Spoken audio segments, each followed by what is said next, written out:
Hi. Hi. What's your name? Faith Kasina. I have 10 quick questions for you. Okay. Should I begin? Yes. One, it's on leadership. Do you feel the current leadership in our country is effectively addressing the major issues facing the nation? Why or why not? No, it's not. One, because we have a government that lies about not kidnapping people. We have a government that does not care about healthcare. We have a government that keeps increasing taxes for people who cannot even afford a meal a day. Is it addressing our issues? No. Is it addressing unemployment? No. Question 2, it's on economy. Do you think... Just before, Ruto said he found us jobless. Where do we want him to get jobs from? So is that a person who can deal with unemployment? No. No. Yes. Wow. 2, do you think the government is doing enough to tackle inflation and ensure economic stability for all citizens? No. One, because when you're talking about stability for all citizens, we need to talk about accessibility to basic human needs, right? Is that being worked on? No. I have already talked about healthcare, education. Look at food. You know, they remove the subsidies on food. Everything is expensive. So no, not at all. Are you satisfied with the state of the education system in the country? What changes would you like to see? No. One, CBC is very expensive for people who cannot afford. No. CBC is a rich people's education system. Unless the government provides the things that are needed for people, you know, especially for people who are not able to afford. This education system, even now with the increase in tuition fees in universities, is for the rich people. It's not a poor people's education. So does that that means then we leave out a lot of people out when it comes to accessing education. It's not inclusive at all to everyone. What would I want to see? I would want to see free education for everyone, because that is a basic human need. Yeah. You know, we need to go to school. Yes. All right. Question 4. Do you believe healthcare services in our country are affordable and accessible to everyone? No. No. Healthcare, have you gone to Mama Lucy? You see, I have my friend's dad was diagnosed with cancer. The first thing we went to was Mama Lucy. We were confused, you know, that is, and all that, we went to Mama Lucy. There was no medication. First of all, they told us to pay for medication that wasn't there. We found people at the emergency sleeping on the floor. Is healthcare accessible to people? No.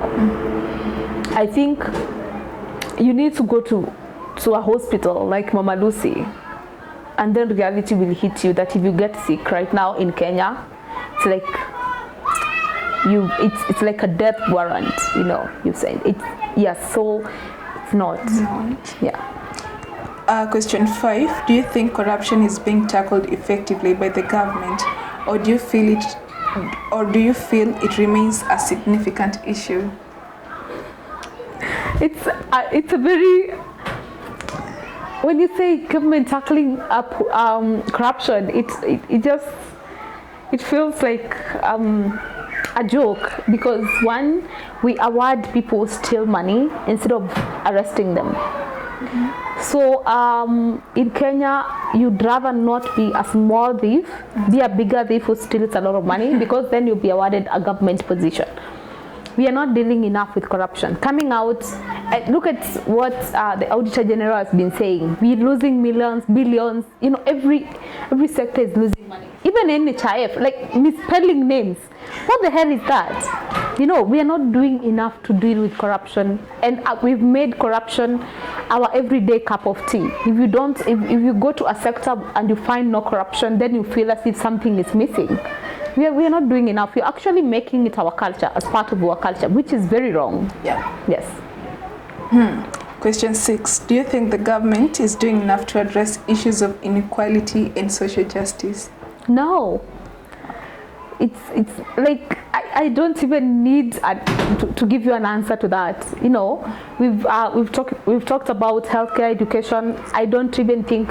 Look at now food. You know, food insecurity. Look at housing. You know, government builds houses with our taxes and then comes and says we are selling these houses to you.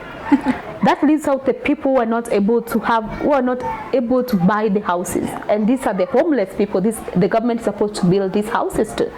So the government is not doing enough to tackle that question of inequality. How well do you think the government is handling climate change and environmental change? Through planting trees.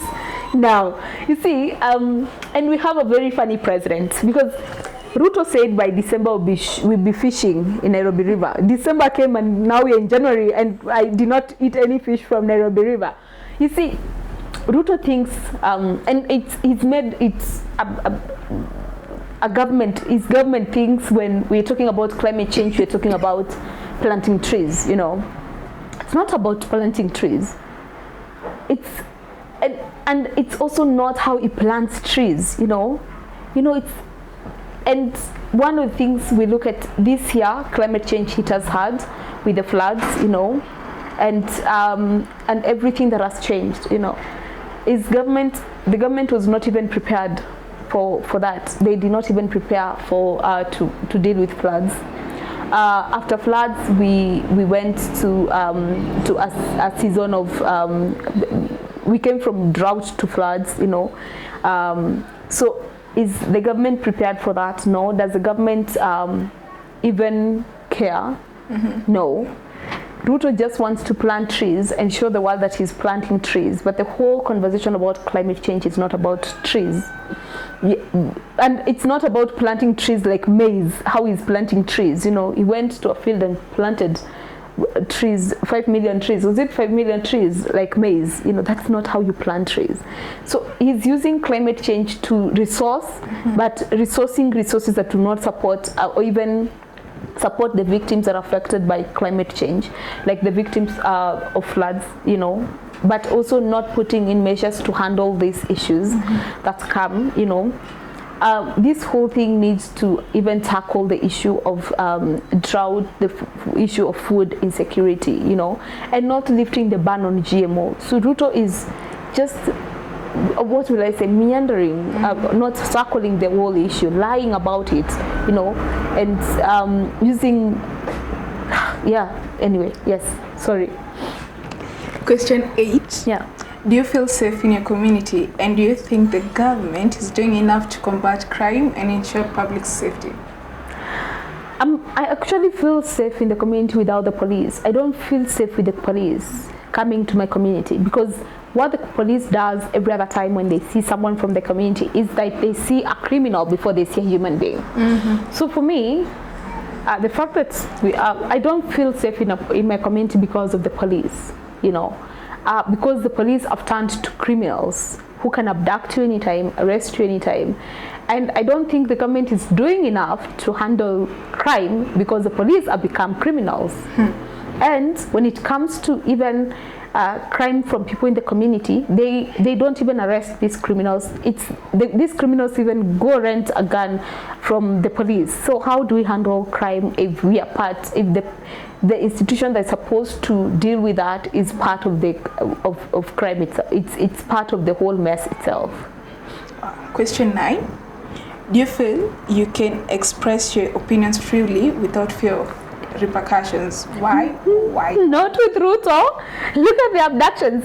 He just arrested people the other day. Like, you wake up in the morning and say Kasongo. Who says Ruto is Kasongo? You know, who told him he's Kasongo? He's just the one who nicknamed himself Kasongo, because people said Kasongo. You know, you can't even wear a t-shirt or anything written, you know, must go or something. The young guy was arrested in town. He had a jersey written must go. It's not even Ruto must go, it's must go. Ruto is so scared of anything. Like, even if you cough, it will say you are coughing Kasongo, or say, you know, like, you are not.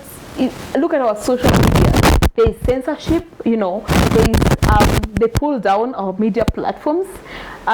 We've had instances where our TikTok accounts have been permanently suspended because you've shared something about the demonstrations, and now they feel that is against whatever terms and whatever that means. I don't know.